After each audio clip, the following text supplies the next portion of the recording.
Let's not do it as if, in stages, Natana, it's like a privilege, we're trying to intimidate people or sometimes blackmail our citizens. Let's be serious about this thing.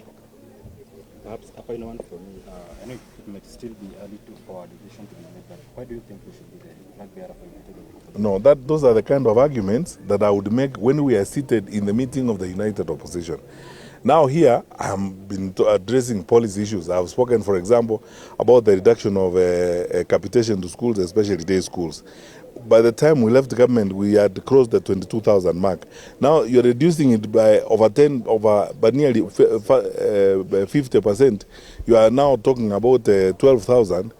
Obviously, when schools open in January, the kids who are going to day schools are going to have to pay fees. Who's going to pay the fees? The same parents who are struggling with SHA, the same parents who are struggling with the housing levy, the same parents who are struggling. I mean, are we serious, honestly? And this is an issue we can sort out very easily by, number one, cutting wastage in government. We have an opulent, wasteful government, big offices, big titles, big people, I don't know how many tons of advisors who will be earning salaries, big jobs and so on. We behave as if we are a developed country. Frankly, this is not rocket science, honestly.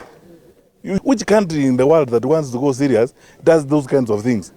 And you are now putting our kids out. If we are not very careful, our dropout rates will go back to the pre-Kibaki days. Yeah.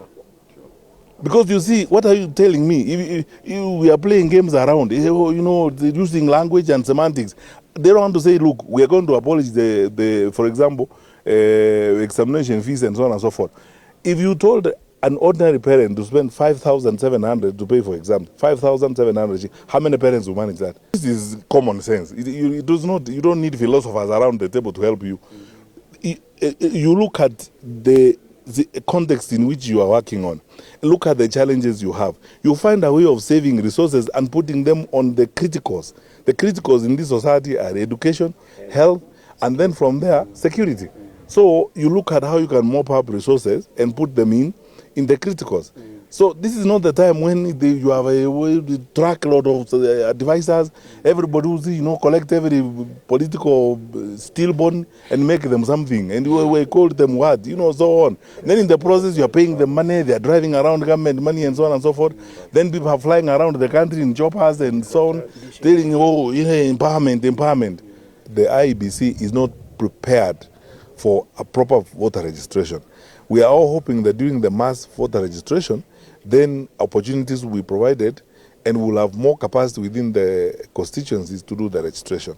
Otherwise, as the numbers now look, they sometimes portend a sense of discouragement and frustration, especially because of the low deployment by IEBC. Where the centers where most of our young people are found, universities, colleges, polytechnics, MTCs and so on. These should be registration centers. That's what we should do. The IBC should have these mobile registration points going to where our young people are. That's how you mop up these numbers and register them. Because